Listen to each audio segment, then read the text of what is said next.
So here we are again. I'm going to return back to this channel to talk about the circuit we were building. So we're going to take a slight detour. So the circuit that we started with, or that I started with, was this fancy one which I seem to have misplaced, where we push little buttons and it does exciting things.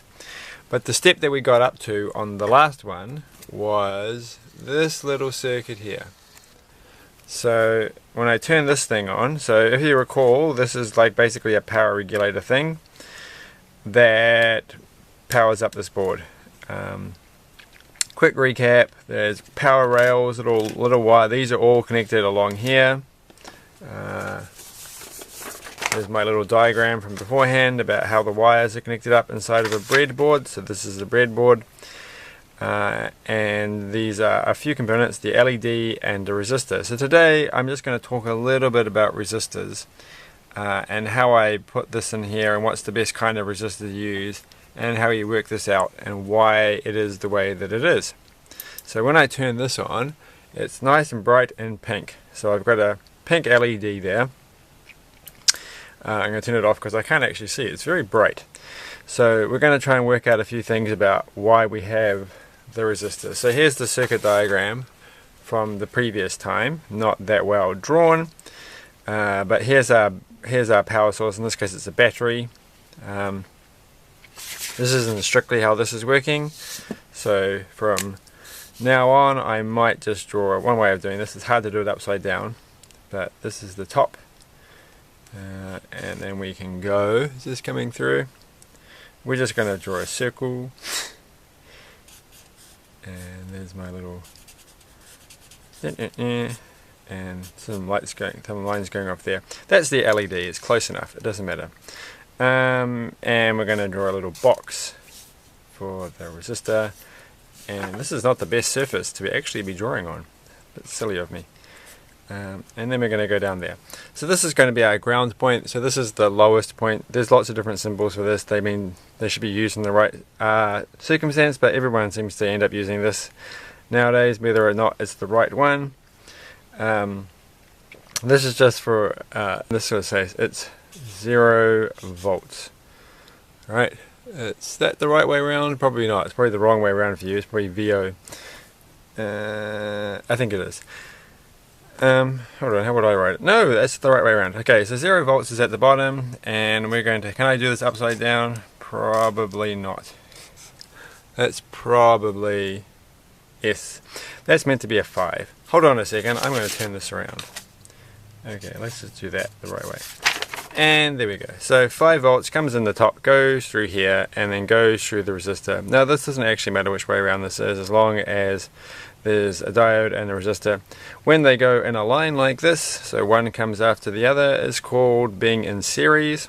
So when they follow along, it's a series of things, doink, doink, doink, doink, doink, 1, 2, 3.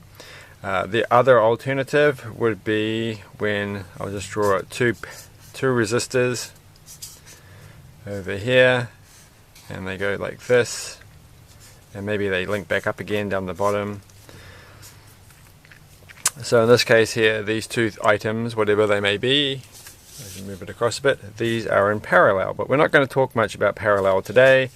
I just want to focus on this very, very simple circuit here, and maybe we'll get on to, I'm going to draw the resistors different so that you can see them. That's one resistor. Maybe it was a bad idea, just when they're upside down.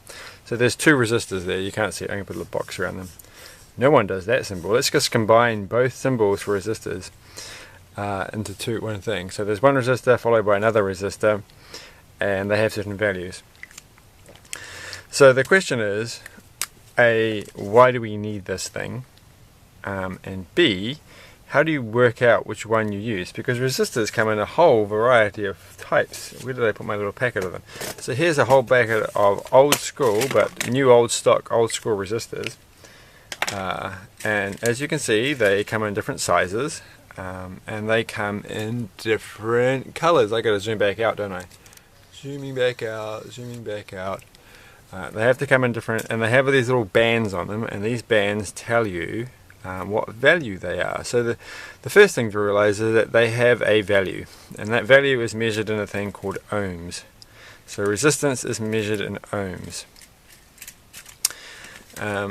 And I don't know if we're going to get into much about what this really means. Another thing, we'll probably look at this thing as well. This thing is quite cool. This is a little variable resistor thing. So you hook the two wires up into your circuit, and then you can switch this around and it will change the resistance. So you can actually see on there a whole lot of different values that you can use. And in fact, maybe we can do this right this second. So what we're going to do is I'm just going to put a little wire in here so that I can attach this to one side. We'll go with the red. I don't think it matters. That one's not the right cable to use. Oh dear.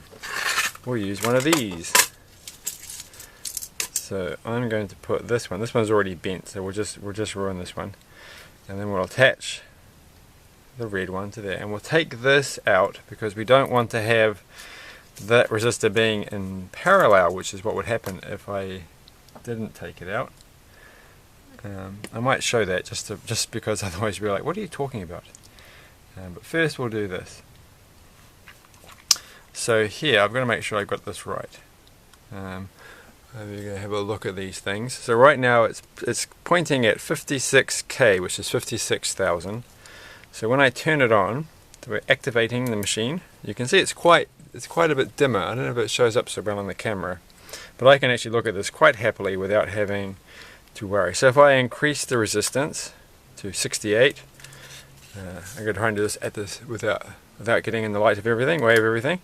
So I'm increasing the resistance, and hopefully it gets darker and darker and darker. I don't know if that's going to come up. So now we're at 1 million. I'm actually surprised. I don't know if you can even see that. I can still see that. There's actually still a light there. If I turn the side lights off, you might be able to see it. Probably not. I'm turning those back on.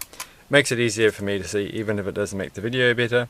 Alright, so I'm going to go and we're going to start decreasing the resistance. So we're going to go down. I don't know if you can see this. So now we're back at 150,000, which is huge. What a huge number, 150,000. And then we're down to 100,000, 82,000, 68,000. As you can see, it's slowly getting brighter and brighter and brighter. Ooh, what happened with that one? Oh, there we go. That weapon there was a bit strange. This is confusing me because I didn't think it would be like this bright at this higher resistance. But we'll keep going down. We'll keep going down. So we're going to go down to 1. So now we're at 1,000k. We're at 1,000k now. That's pretty bright. So we're going to go down.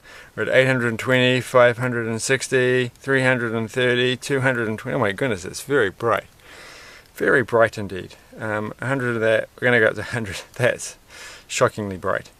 And I'm not going to go all the way down because I'll probably end up breaking the LED. It'll be too bright for it. So that's the important thing to remember. Is the main reason we have the resistor in there is to stop too much electricity going into there. We're not going to talk about exactly the right terms just yet.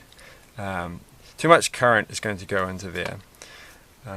So we want to limit the amount of current. Current, I don't know what the best way. So I always think of it.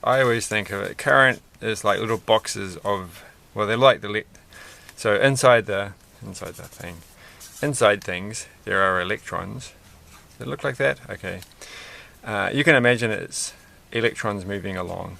I'm going to go into a big thing about current and how you shouldn't think about it as electrons moving along.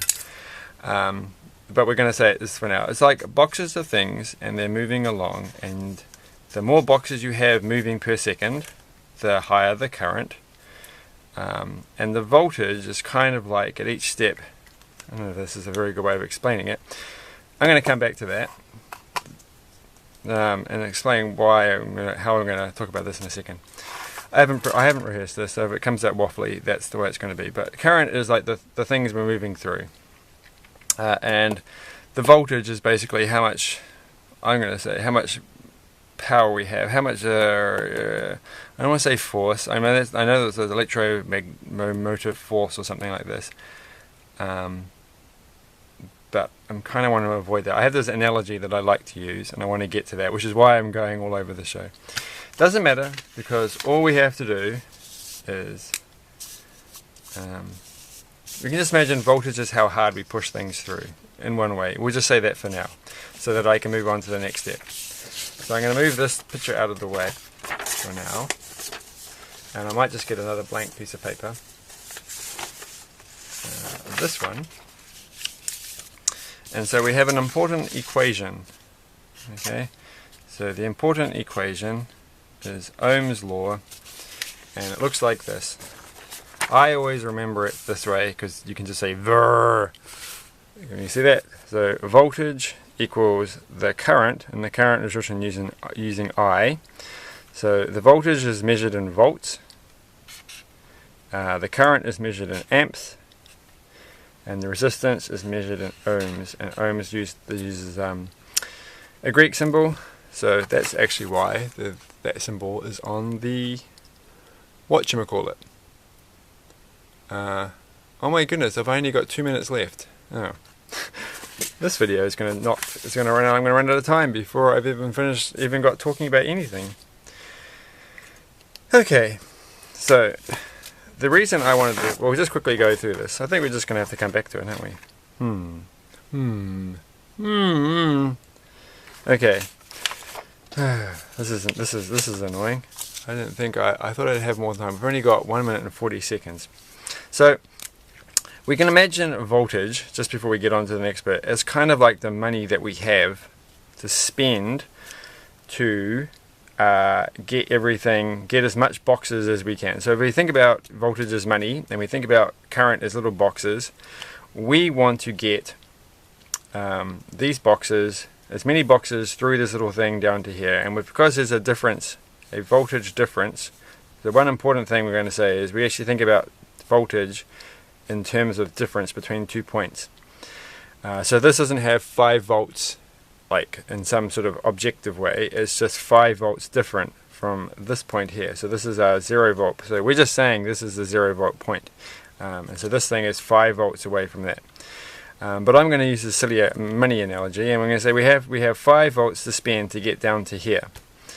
And so before I leave, so one way of thinking about resistance is the cost it would take per box to get these things through here. So it's not going to work if we do that, is it?